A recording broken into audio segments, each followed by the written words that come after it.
your cell phones. Welcome, members and guests, to the June 22nd meeting of the City Club of Eugene. I'm Marty Wilde, City Club President. Today's presenter is City of Portland Commissioner Nick Fish, who brings us Housing the Homeless. The coordinator of this program is Bob Cassidy. Welcome to our KLCC listening audience and our TV audiences on community television, Comcast Channel 29, and the Oregon Wind Network on Comcast Channel 23. Anyone can join the City Club of Eugene or donate to support our programs. Please visit cityclubofeugene.org for more information. Membership dues and donations are tax deductible. Our sponsors today are Helios Resource Network, Network Charter School, KLCC, Gatos, Churnside, and Balthrop, and a special thank you, as always, to KPFF Consulting Engineers for our office space and free internet. Please show them our thanks for these services. Also, welcome to a new member, and please forgive me, I'm not sure if it's Lee Michaels or Lee Mitchells, but welcome him as well. How did Portland move ahead with housing the homeless in spite of budget cuts and the recession? Portland managed to preserve affordable homes for older adults, combat discrimination, and open the award-winning Bud Clark Commons. Please welcome Commissioner Nick Fish, who will tell us how he managed that. Please, also a reminder that we're going to have a slightly different first question format. Terry McDonald from St. Vincent de Paul will be asking a few questions, and then we'll take our break for your questions. Thank you. Well, thank you.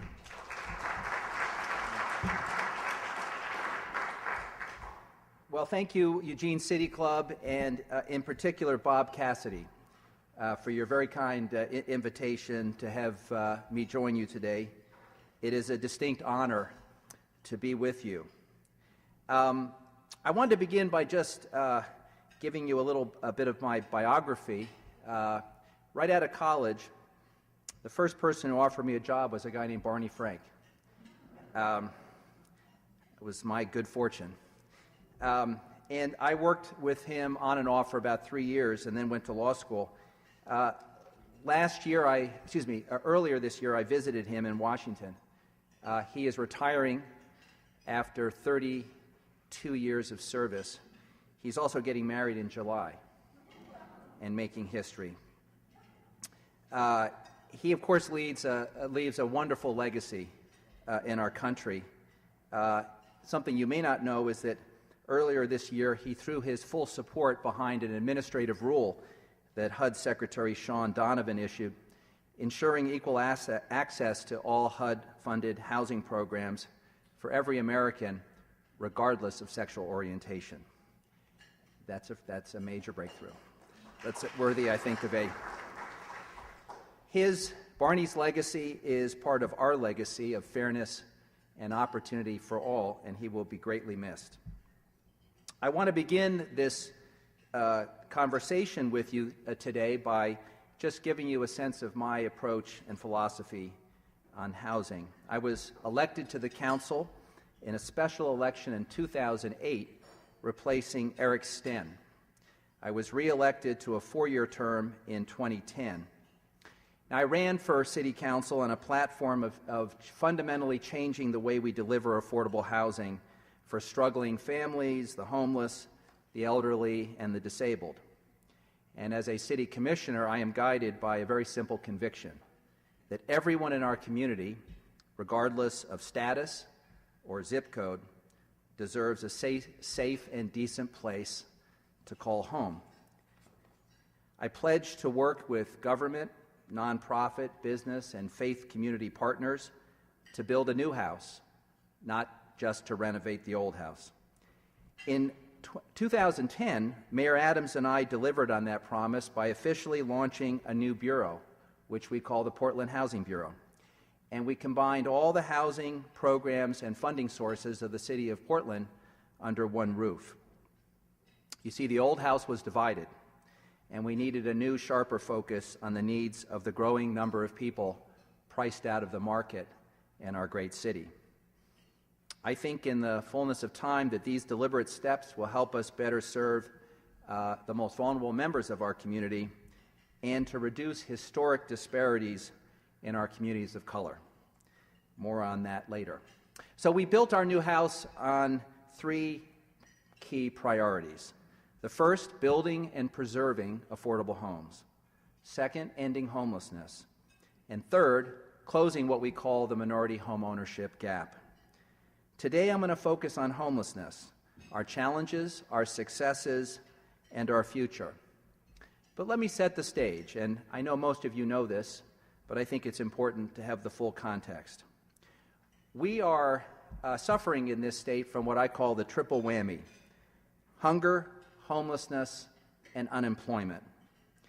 Over 500,000 Americans are classified as homeless. Here in Oregon, we are ranked number 2 in the nation in the number of homeless citizens per capita. Over 22,000 Oregonians experienced homelessness last year. And here's a shameful fact: about a third of them are children. And here's another shameful fact: almost 1,000 are veterans who served our country. On hunger, we've dropped to number 3 in the nation. We used to be number 1. We're the 3rd hungriest state in America. In unemployment, we're about now the middle of the pack, around 38th. But our rate is unacceptably high at about 8.4%. We live in a new kind of economy in this country. I call it the one strike and you're out economy. Middle-class families are one job loss, one health care emergency, one foreclosure, one unexpected disaster away from slipping down the ladder. Too many families are one paycheck away from literally moving to the streets. Let me give you a sense of the problem that we are dealing with in Portland. In January of 2011, we did a street count, and we determined that there are about 2,700 people who are homeless, broken out as follows. About 1,700 people were unsheltered, living on the streets, in cars, or in abandoned buildings. About 1,000 of our neighbors were living in shelters. In the Portland metropolitan area, we have about a quarter of the homeless veterans that I identified earlier in the state of Oregon. So that's the immediate challenge, but let's talk about the funding challenges, which make it even more difficult. Because you see, at a time of a rising tide of need, we are confronting declining resources. Significantly, big cuts at the federal level. And we rely, as you rely, on 2 programs in particular: Community Development Block Grants, CDBG, and HOME. And we have taken significant and deep cuts, and if some of the balanced budgeting amendments go forward, we'll take even bigger cuts. Locally, like lots of cities and communities, we've had to replace those dollars with local dollars. In the last 4 years, we have invested in Portland about $150 million of taxpayer money in addressing our housing crisis, mostly money from urban renewal districts. But the money that we rely on from urban renewal districts, which we call tax increment financing, is also hitting what we call the cliff, and is going to head down precipitously, and in the next 5 years will not be available at the same level. Now, if you think for a moment and you absorb all that data, you would say it's a pretty depressing time to be in government. Certainly a challenging time. And when I think about these challenges, to me it brings to mind another time in America's history where we faced an even greater crisis. In 1862, when the very survival of our Union was at risk, President Abraham Lincoln delivered a message to Congress. I think it was the greatest statement that he ever penned. He said, and I quote, "We can succeed only by concert. It is not, can any of us imagine better, but can we all do better? The dogmas of the quiet past are inadequate to the stormy present." And here's my favorite. "The occasion is piled high with difficulty, and we must rise with the occasion. As our case is new, so we must think anew and act anew. We must disenthrall ourselves, and then we shall save our country." I think those are the most beautiful words ever written by a sitting president, and they inspire me every day. I think everyone in this room today can agree as Lincoln said so eloquently, that the occasion is piled high with difficulty. The question is, will we rise with the occasion?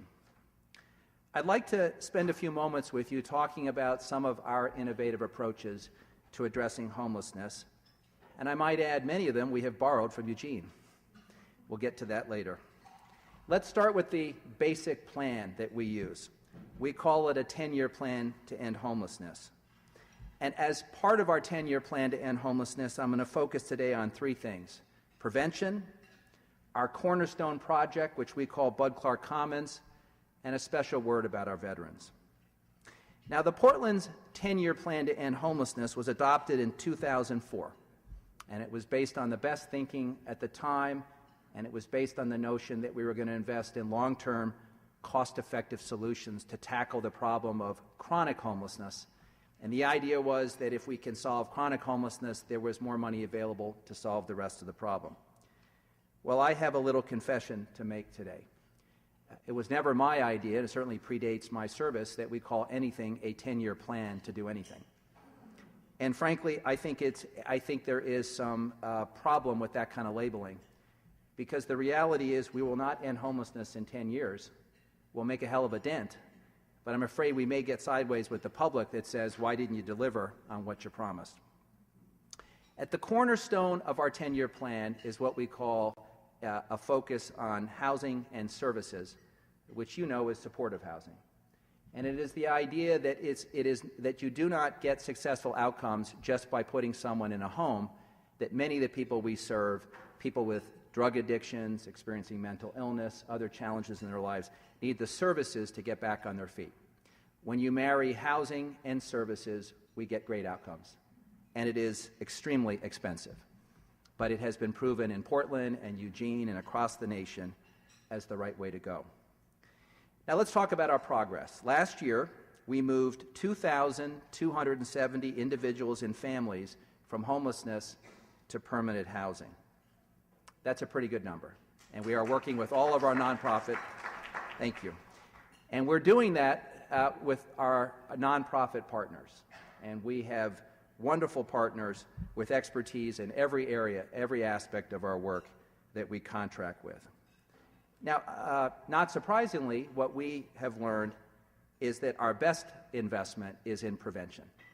If we can prevent a family from experiencing homelessness, we can prevent a whole spiral of bad things from happening, and therefore, it is our best and most cost-effective strategy. And let me talk a little bit about prevention. You know, as the housing commissioner, I get often asked, is there some kind of test that we have that determines who's willing to come to the table to help us do our work? And my answer is, I don't care what brings you to the table. Some of the people who come to the table are from the faith community. They come because they have a sense of justice, and they have a deep concern for their neighbor. Some of the business community members that come to the table are frankly concerned with removing people from the sidewalks in front of their business. I'm actually less interested in what motivates someone and more interested in getting everybody to be part of the solution. So when we talk prevention, what I like to remind people is the alternative to investing in prevention is the most expensive social service system ever devised by any government. And let me tell you what I mean. Let's take someone that we discover in front of a store one morning who's homeless. If we do not have these systems in place, let's just follow that person through a typical day. A police officer is going to greet them, and the police officer is now acting as the social worker. If the person has a health issue, a fire truck is going to be called, and a full unit of firefighters is going to come, determine that the person has a health issue, and they're then going to call an ambulance. An ambulance with EMTs on board are going to show up and transport that person to the emergency room. An emergency room doctor is going to provide basic health services, and then that person is either going to spend the night or be released with a prescription. Add it up, and you have just spent in one day more money than we would require to house that person for probably 6 months in one of our programs. And so I tell people you have a choice. The default mode is the most expensive, least efficient, least successful system ever devised for dealing with people and their needs. Our approach is the most cost-effective and gets you good results, but it requires that we invest. Let me give you a couple other numbers to make the point. An individual shelter bed costs the city, on average, about $600 a month. For $650 a month, we can provide rent assistance to provide a permanent home for a family with no income. Consider that. $600 for the shelter, or $650 for a home for a family with no income. Here's another one. Providing assistance to prevent people from becoming homeless in the first place, on average, saves us about $200 a month. Now put that into perspective. It costs the state of Oregon $2,400 a month to provide a bed to a prisoner. I ask you, where should we be investing our scarce resources? So the 10-year plan focuses on supportive housing. We work with nonprofits, and we believe prevention is the best investment. Let's move from the outline of what we do to one of the cornerstones of what we do, and that is our Bud Clark Commons. Bud Clark Commons was opened in June of 2011, and it honors former Mayor Bud Clark. Some of you may ask, why Bud? Well, it turns out that 25 years ago, Bud Clark issued a 12-point plan on homelessness in which he laid out a vision for how we could tackle this problem. He was one of the first mayors of any large city in America to put homelessness at the center of his agenda, and that 12-point plan was then and is now the cornerstone, the foundation of all of our work, and it represented then and now some of the best thinking. And when we dedicated the Bud Clark Commons and we honored Bud, I said, we chose you, sir, because in fact you literally laid the foundation for this building 25 years ago. And yes, I'm talking about the same man who famously exposed himself to art. So how does Bud Clark Commons work? It is a unique 3-in-1 building. It contains shelter, a day center, and homes under one roof. It is operated by 3 partners: Home Forward, which is our local housing authority; Transition Projects, which runs the shelter and the day center, and Housing Authority, and Multnomah County. The shelter is 90 beds, one half of whom are reserved for veterans. The day center is a place where you can come off the street and get a shower, a haircut, do your laundry, and then get a referral to a job or a home. It is, the building recently won a national award. The HUD Secretary and the National Institute of Architects give out an award every year for what they deem to be a building which is the most successful at connecting communities. And Bud Clark Commons won the 2012 award. It is the Academy Award for these kinds of buildings, and we're very proud of that. As beautiful as Bud Clark Commons is, and as proud as I am about the building and the innovative approach, I will tell you that it's really, though, about the people we serve and the lives we're changing. So let's talk a moment about what some of our outcomes have been in year 1.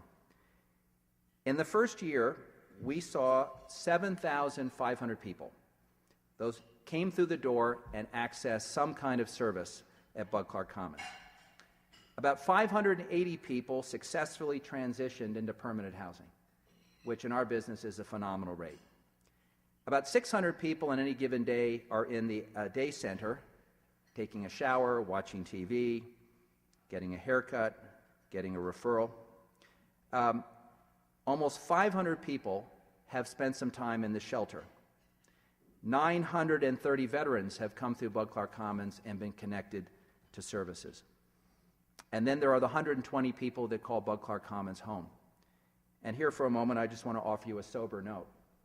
We have a very high mortality rate in Bud Clark Commons, and it was covered in the media in the early days of our program. And there's a reason for that. We have chosen to bring the most vulnerable people from the streets into Bud Clark Commons. Unfortunately, for some of them, it is essentially hospice care. We give particular priority to people that have 3 or more life-threatening illnesses. And so the reality is there are people who are going to die anyway on our streets. But we as a community believe it is better and more decent that they have a home in which they spend the remaining months of their life. Now, that's not for all, but that is for some, and that tells us a little bit about the magnitude of the humanitarian crisis that we face. Now, there are many faces to homelessness, and I know I'm preaching to the choir here. We have families, we have people struggling with mental illness, we have people with addiction, and increasingly we're seeing children. But I'd like to say a word about our veterans today. To me, it's a national disgrace that so many of our country's heroes, our veterans, end up homeless on the streets that they helped to defend. Now, as I mentioned earlier, we have close to 1,000 homeless veterans in Oregon, and that, I think, is unacceptable. But we have an opportunity, and I believe the responsibility, to take care of our servicemen and women.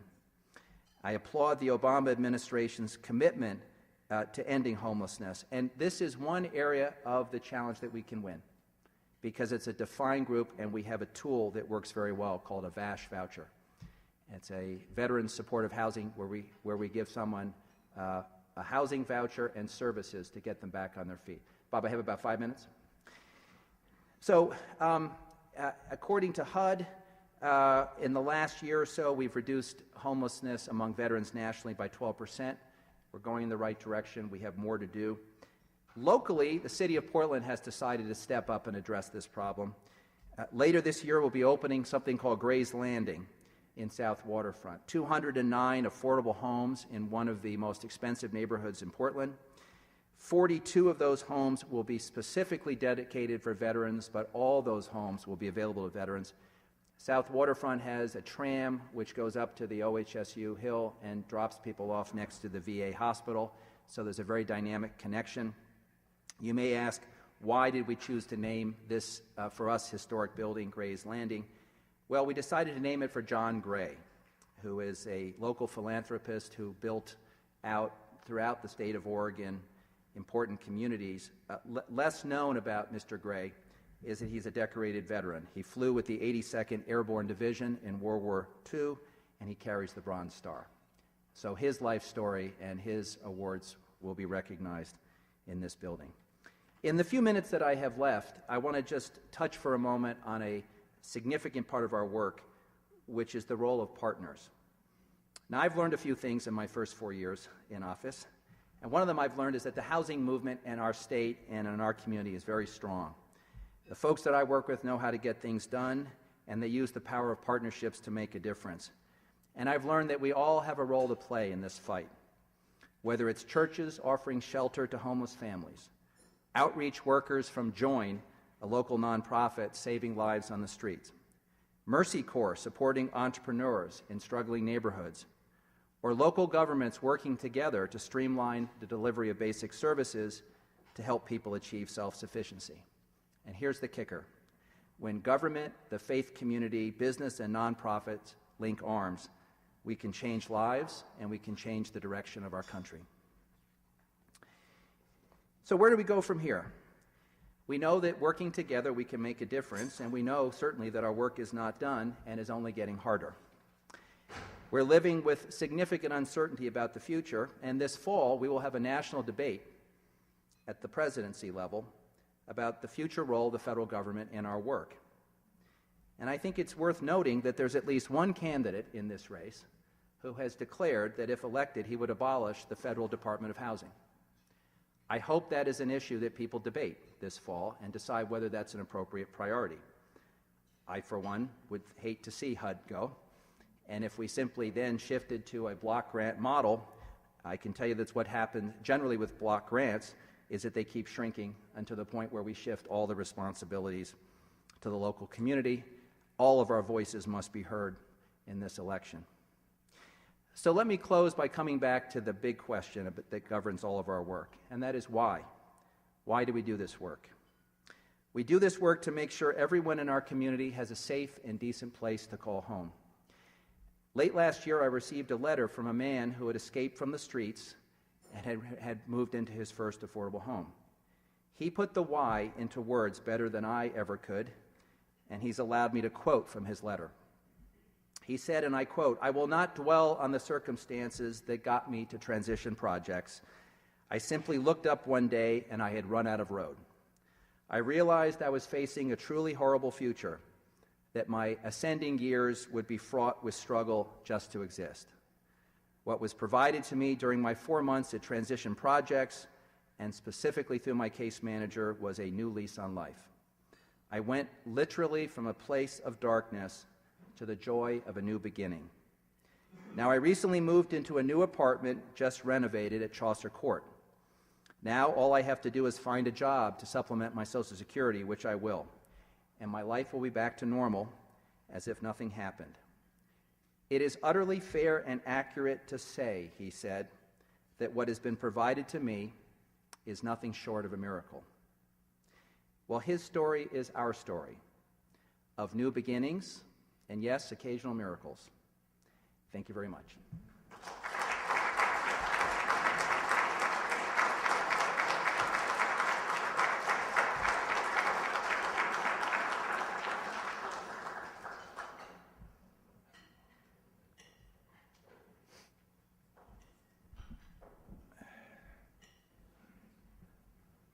Well, first, let me thank you for your good presentation. It's very inspiring, and obviously a great deal of thought and preparation of all of this during your tenure has gone into this, and it's commendable to have the large city up the way leading us forward with good ideas and thoughts. For those of us that live down at this end of the valley, we have the similar type of issues. We have the same issues of dual diagnosis. We have the same issues with veterans. One of the things that we're always looking for also, just as you alluded to, was the opportunity to have partnerships that are innovative and useful in our communities. What would you consider to be the most innovative partnership that you've forged in your struggle to deal with homelessness in your community? So the question is, what's the most innovative partnership? You know, that's a little bit like asking me which of my children I love most. I will tell you that in my 4 years, we have brought business into the tent in a way that's more dynamic than in the past, and we've stopped fighting over approaches and started working together. So I take some pride in that. We've had extraordinarily productive relationships with our nonprofit community. City of Portland doesn't build housing, and we don't operate housing. We contract with mission-driven nonprofits who deliver fantastic outcomes for our community. I guess what I would say is the most innovative, in part because it's the most recent, is the strengthening relationship we have with the faith community. And let me just first say that the faith community has been there all along. I think sometimes it gets lost that churches and synagogues and mosques and other groups have always been there, whether it's soup kitchens or ministry or what have you. They've always been helping us. What's changed, though, is they're at the table with us working on policy. And one example I would give you is that we learned that in Eugene, you had pioneered a program which allowed churches to host people who camped in their cars.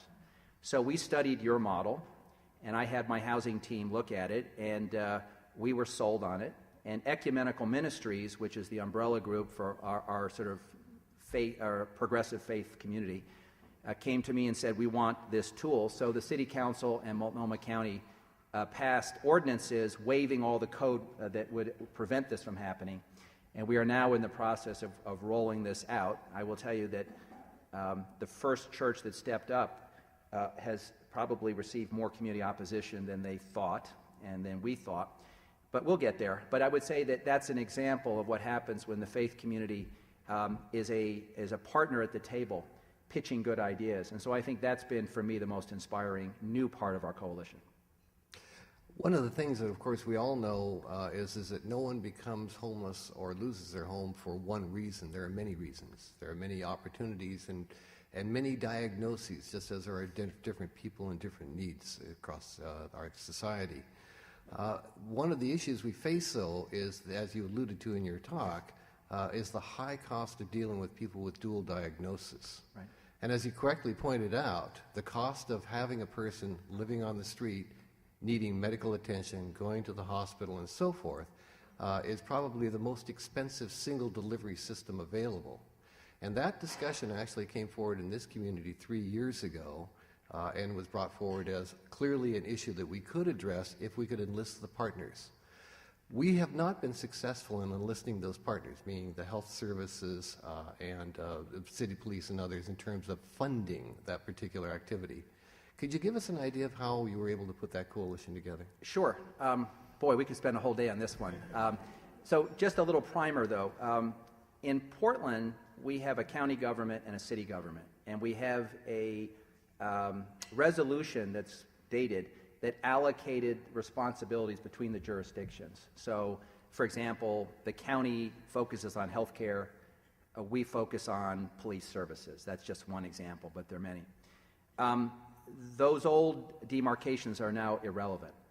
And if you ask someone on the street, should the county or the city provide the service, they would probably say, we want the service, you figure that out.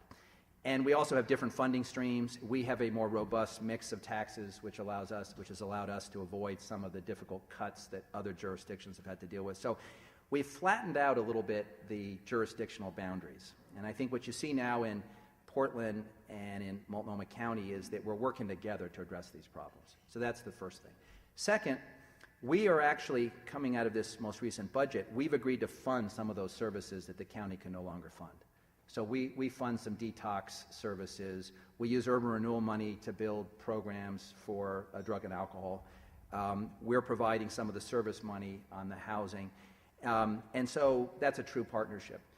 But let's look big picture. And this is why one of the reasons I'm excited that Steve Novick has just been elected to the city council, former Senate candidate Steve Novick. Steve ran on a platform of addressing the healthcare challenges that we have and looking for ways to take the savings from a more rational healthcare system and plug them upstream into prevention. And so what the conversation we're having locally to, let's say, some of our hospitals is, you've got an enormous uncompensated care bill that comes from this broken healthcare system where too many low-income people and people in distress are getting their care through emergency room services.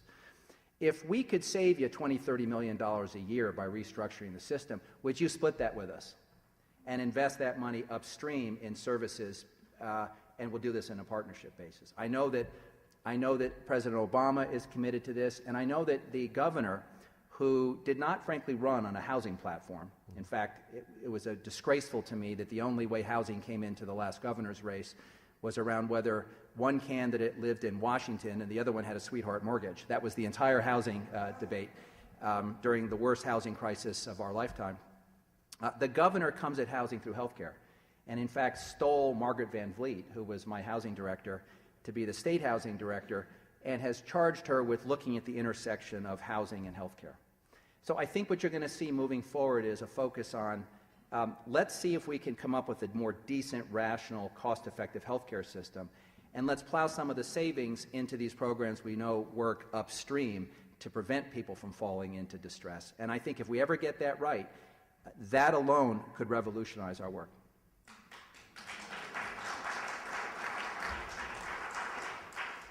You also talked a significant amount about our veterans that are returning from the current conflicts and those that have been left on the street, generally after Vietnam and other conflicts over these many years, and that the VA seems to be actually making a significant investment in trying to help get many of those dual-diagnosed homeless veterans off the street through the grant and per diem program. There's another section of that population, which is the returning veterans from the current conflicts that are not necessarily low income, that would not normally qualify for the 80% of median income or less qualifications you would need for home or CDBG. We're trying to find a way to make sure that those people don't fall through to the bottom, but we don't have the usual type of resources that you would plug into it, such as CDBG, home, or others, that would be typically available. Have you given any thought as to how to prevent that falling through of those returning veteran families? First, I have to say, are these the quality of questions you get at every city club? I feel like I'm going to get college credit today for joining you. Well, that's a wonderful question, and let me first just share a personal experience. I graduated from high school in '76, and I was the bicentennial high school class. And you may remember that at that point, I was no longer at risk of being drafted or being selected for war. So I was one of the lucky ones.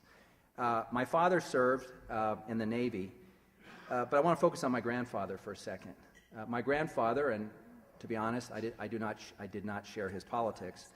My grandfather served with an all-black regiment in World War I, the Harlem Hellfighters, and it was part of the Jim Crow era. The fighting men from New York who were African Americans could not get into the regular army, so they formed a National Guard unit and they petitioned to be able to serve. And finally, through the intervention of Franklin Roosevelt, they were actually able to go. They were not. Roosevelt was then Undersecretary of, I think, the Navy.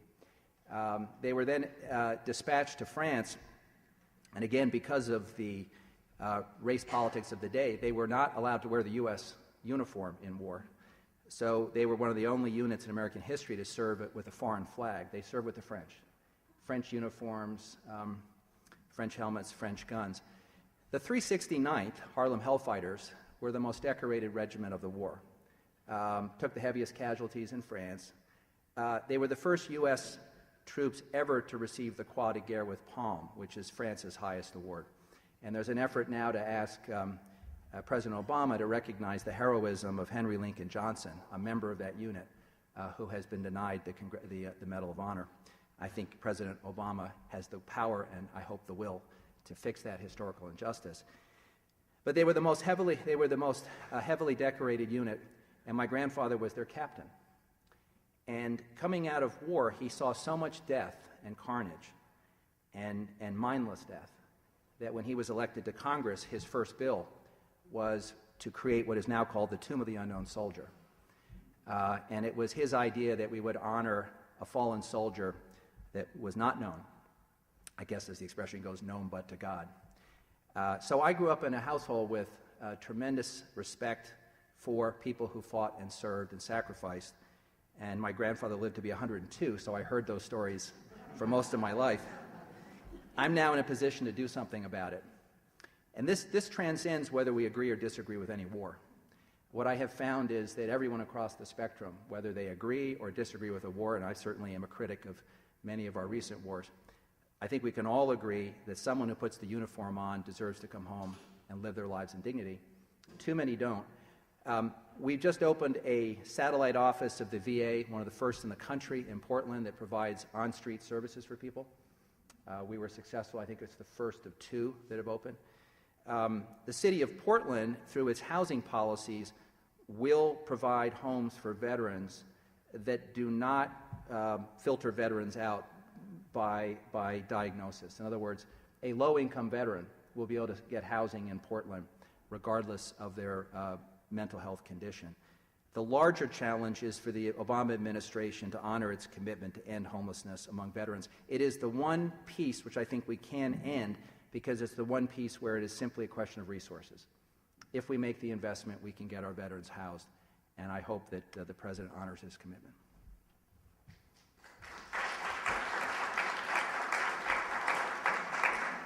And as a veteran and a National Guardsman, I thank you. Now it is time for you to form your own questions as a table. Remember that only members may present questions, but anyone can participate in drafting them. I have never heard of anyone not having their question asked, but you do have to ask, so don't be shy about asking. That being said, we do have a rather limited time for questions. Today's program only about 20 minutes left, so please limit your questions to 30 seconds to allow adequate time for an answer and as many questions as possible to be asked. Thank you.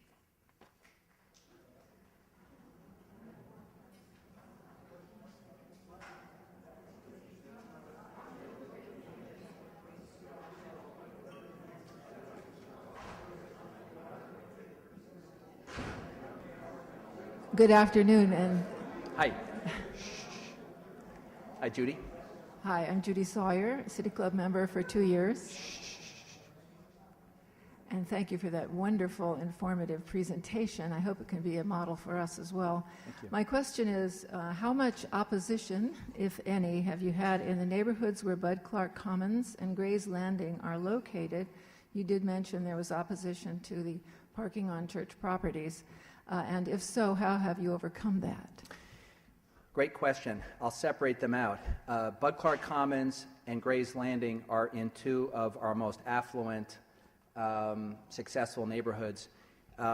There was some opposition to Bud Clark Commons based on the location and based on anxiety about whether it would be like a welcome mat for all the homeless in the country. That's essentially what some of the criticism was.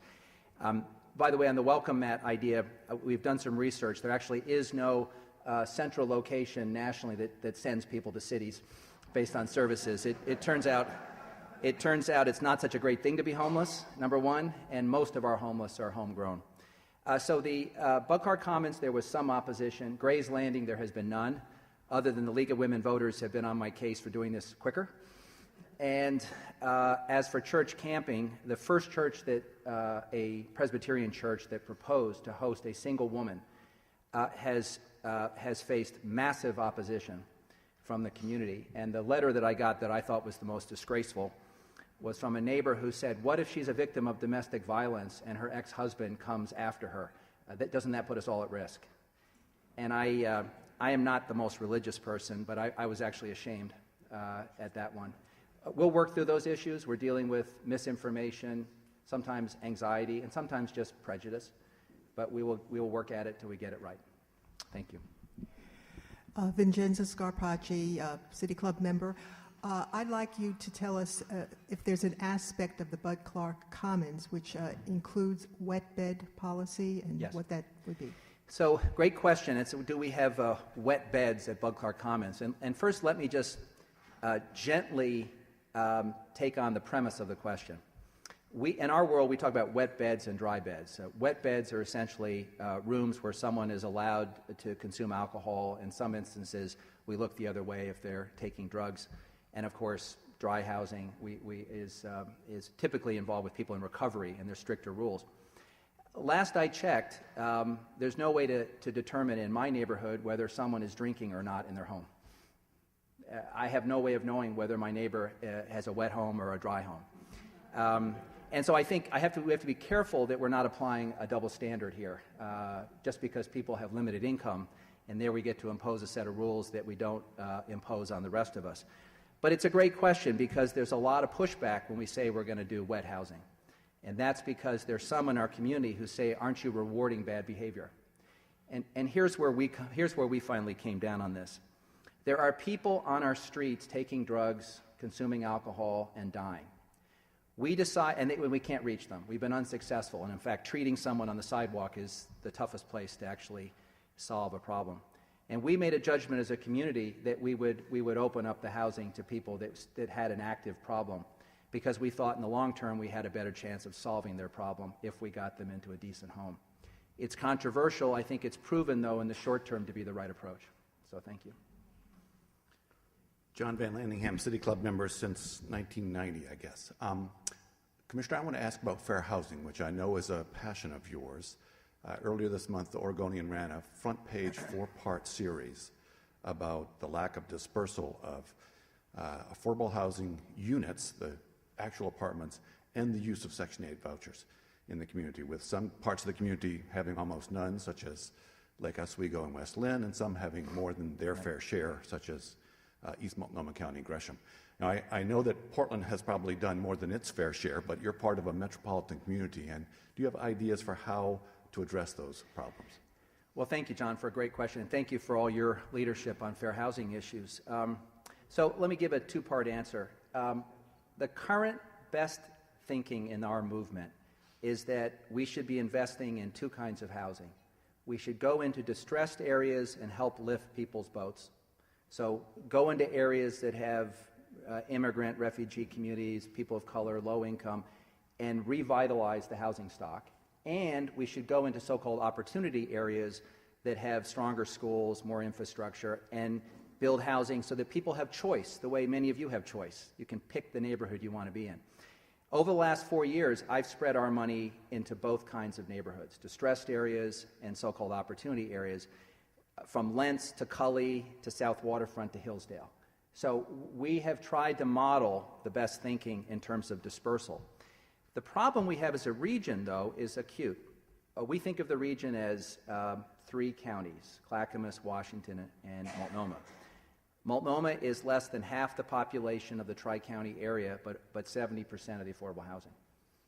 And I think it's not a stretch to say that for some people the strategy is to show someone the nearest Max stop and say, head downtown and you'll be cared for. We're proud of the services we offer. We're proud of the investments we made, but it's not sustainable. And the truth is that the region has to start absorbing its fair share. And it's not an easy problem, as you know, because Section 8, which is the largest housing program in the state of Oregon, in Portland alone it's worth $50 million a year, and it's based on a voucher, is a market-based system. If a landlord will not rent to you, then you can't get a home. And it is the only area left in our civil rights laws which is exempt. That is, if you are elderly, disabled, minority, and you go to a landlord, that he or she cannot turn you away. But look in your newspapers. Your newspapers have sections about rentals, and they often say, no Section 8. It is the last area that is not covered by our civil rights laws. And I think as a community, we have to ask the question, does that reflect our best values? Thank you. Hi, James Baldock, City Club member since this year in March. You mentioned that the prevention programs are the most cost-effective means to prevent homelessness, but you didn't go into a lot of detail. What specific prevention program has been most effective in Portland? Well, thanks very much for the question. Our most effective tool is what we call short-term rent assistance, and I guess the acronym is STRAW. So we pool our money with the county and with Home Forward, our housing authority, and we administer it through a unitary program. And we use it for two kinds of things. It's short-term rent assistance, so think of it as a voucher system that we fund. So if a family is at risk of losing their home because they are a month short on their rent, we can subsidize them to prevent them from being displaced. If someone has lost their home and we want to rapidly rehouse them because they got a couple kids and we know that within the first 48 hours it's just not a good place for kids to be on the street, we can use that money to get them into emergency housing. It's our most flexible tool, it's our most effective tool, and it is the #1 rated tool in my arsenal, short-term rent assistance. If you gave me $1 and said I could spend it on anything, I would spend it on short-term rent assistance, leveraging our dollars with the marketplace to keep people in their homes. So thank you. Bob Cassidy, City Club member. In this community, we have a very strong faith-based group and others that are very interested in this issue. You, as commissioner, are kind of a focal point for those people to approach you.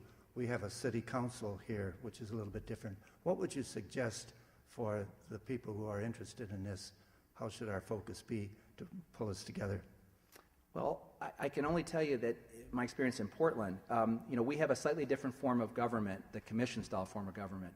So I am actually both an executive and a legislator. So as the housing commissioner, I both serve on a council that appropriates money to housing, but I'm also the executive that runs the bureau and picks the director. So when Ecumenical Ministries comes to me with an idea, I can draft the legislation and pass it, I can direct my bureau to enforce it, and I can fund it. So our system has many flaws, but this is an area where a good idea goes from 0 to 60 more quickly in our system than in a typical bicameral system where you've got to convince the mayor or the city manager or what have you. What I would say is the faith community has a larger voice than they sometimes realize. And many people in our community, even though we are not a particularly church community, we're not Portland's numbers in terms of people who identify as members of the faith community are fairly small, relatively small compared to the national average.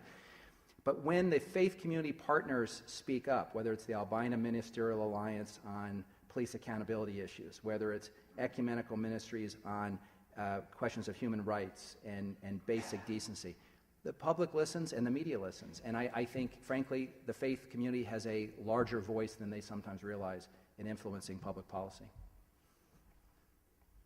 We have in our community some good housing programs like yours through the VA, St. Vinny's, Shelter Care, and Eugene Mission. But we still have many, many people left outside, some in their cars, mostly with no shelter whatsoever. Just like Portland, we have plenty of rain, cold, and snow. What temporary services have you got for people when there's no room in the inn, when your programs are overloaded? Well, I wish I had a good answer to that. In the winter months, when people are at the greatest risk because of severe and inclement weather, we have an emergency system that we can activate. It's quite expensive, and we operate it with the Red Cross.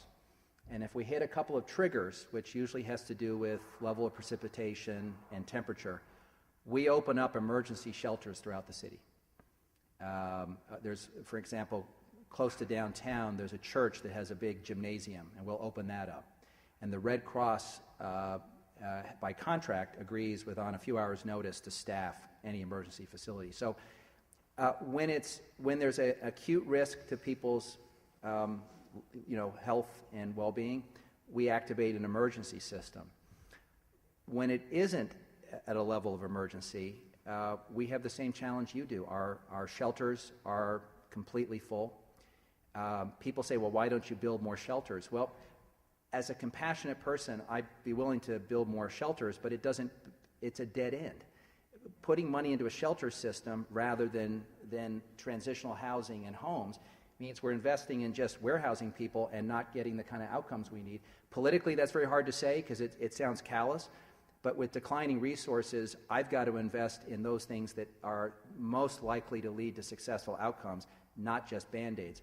And so I'm open to good ideas, but we are short of printing money. Most of the good ideas that I know about require additional resources, and that's why in the next 10 years, we've got to build as much affordable housing as possible, because that's the crux of the problem. We have a mismatch between people's incomes and available housing.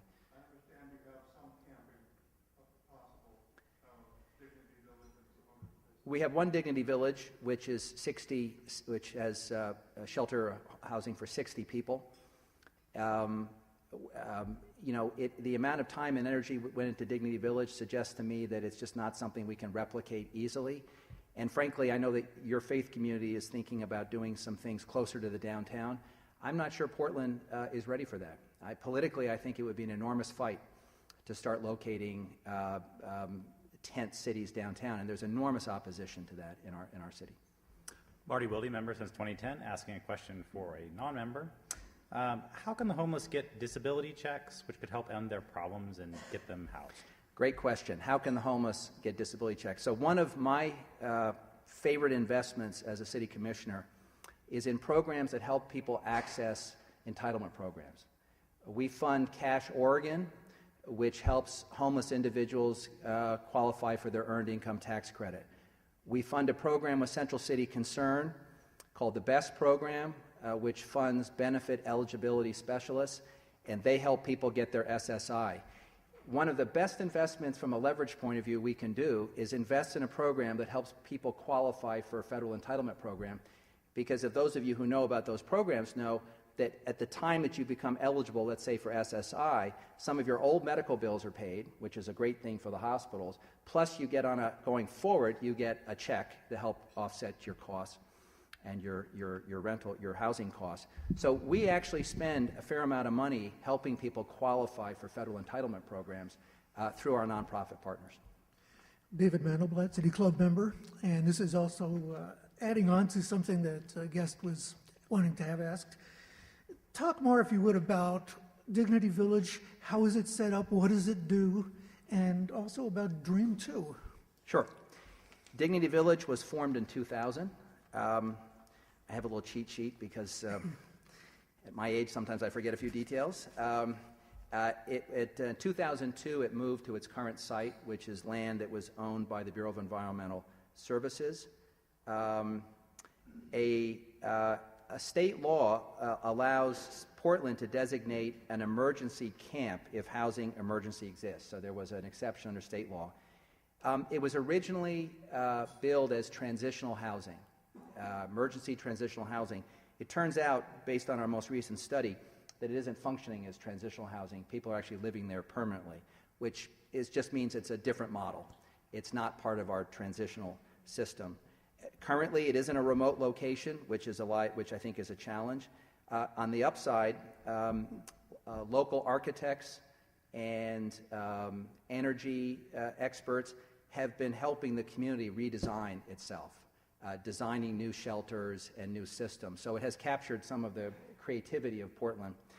The other thing you mentioned is a temporary encampment that's on Burnside, just down from Broadway, which we call Right to Dream 2. It's on the site of a former adult bookstore that was demolished. And there is a temporary facility there. Here's the challenge there. The owner of the dirt could bring this shelter, this particular campground, into compliance with the law. He'd have to invest in a bathroom and a few other things under our code. It's my personal belief that the owner has no intention to do that and never did have an intention because he had a fight with the city over his adult bookstore. And I think he thought this was a way of sort of getting back at the city a little bit by creating a commotion. He's not acting as a responsible landlord. He could solve the problem. They are technically collecting fines, and my understanding is the city is not taking any action to collect those fines. The fines would be against the landlord, not the occupants. Betty Hosokawa, City Club member. This is for a non-member's question. You mentioned that a third of the homeless are children. Are there any particularly innovative services for them? Boy, innovative services for children. As the parent of two children, ages 19 and 8, I guess I would like to say that an innovation would be to make sure that every child had a loving, caring adult in his or her life.